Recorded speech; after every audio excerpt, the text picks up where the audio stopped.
Hey everyone! Well, El Potrero Chico was a great way to ease our way into Mexico, but after nearly a week there, it was time to head south and see what else Mexico had to offer.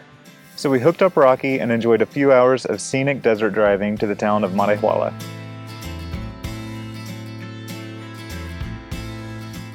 Matehuala was a little bit larger than Hidalgo, the town next to El Potrero Chico, and they had a Walmart. Yay! Yay! With our food and whiskey rations running low, this gave us the perfect chance to resupply and see what a Mexican Walmart was like. I'm not sure if I am more surprised or not surprised to find that it is pretty much exactly like the Walmart in the US, but everything's in Spanish. I found shopping in the produce section a great way to shape up on my Spanish vocabulary, Aguacates. and the food prices were quite a bit more affordable than in the United States. We've also found it very difficult to find American whiskey, as the Mexican palate tends to lean towards Scotch. Fortunately, we were able to find Maker's Mark and Bullet bourbons, and to our surprise, it was even cheaper than back home in the US. Our real purpose for stopping in this area is because we wanted to visit a small town called Rio de Cathar. Unfortunately, the road to get there is 17 miles of rough cobblestone road. And that's just one way.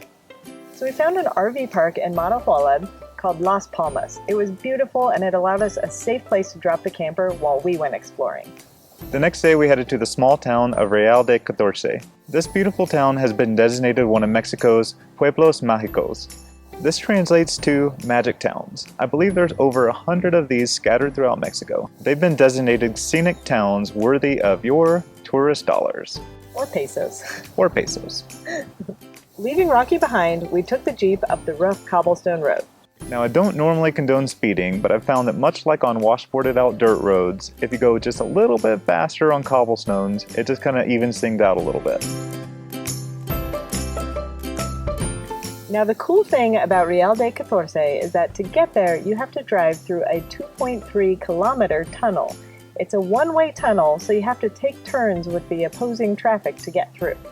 When we first arrived, it wasn't our turn, so we had to wait in a rather long line. We wait. For how long? No clue. As long as it takes.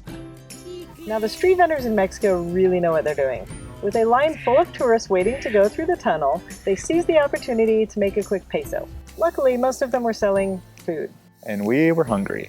So to get them away, we bought a cup of fruit. Ooh, for like, I don't know, $1. Eventually, it was our turn to go through the tunnel.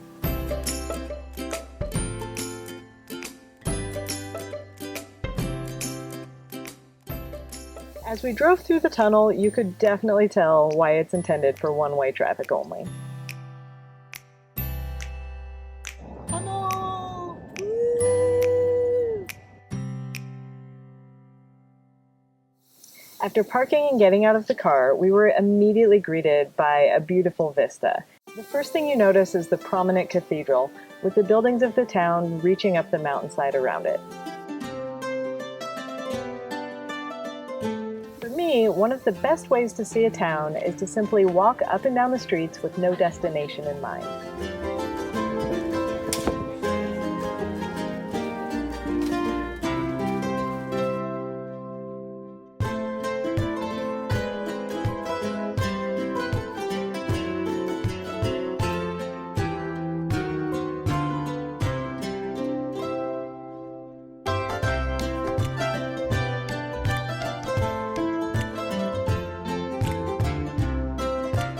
And for me, one of the best ways to experience a new place is to try as many of the local foods as possible.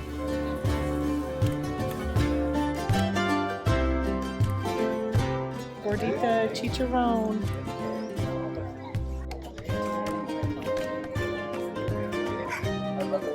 Mole, mole, mole, mole, mole.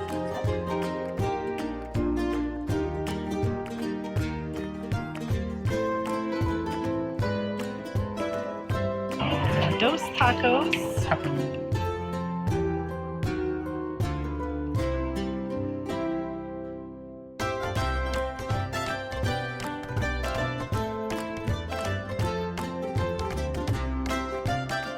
But food's not the only thing Kendrick has a soft spot for.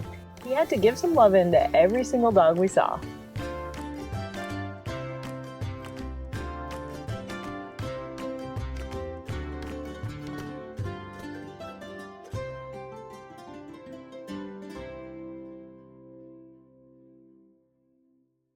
The next day, we drove to San Luis Potosi, the biggest city we had been to yet in Mexico. And of course, the first item on our agenda was food. It had been nearly a week since I've had a burger, so we found a burger bar.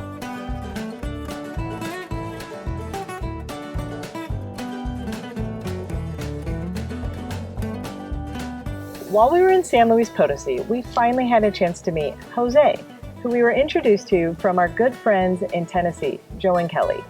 Jose met us at the burger bar and we instantly hit it off.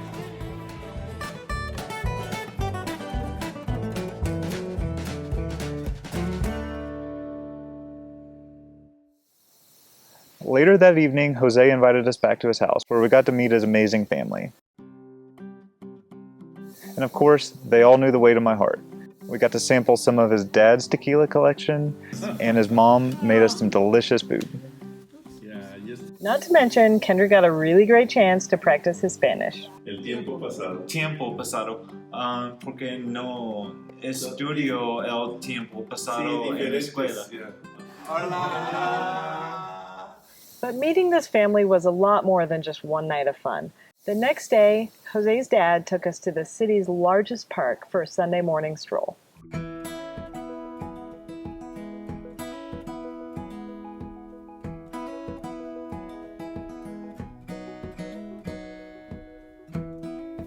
After the park, we were invited to Sunday breakfast with the entire family to a restaurant known for some of the best local cuisine.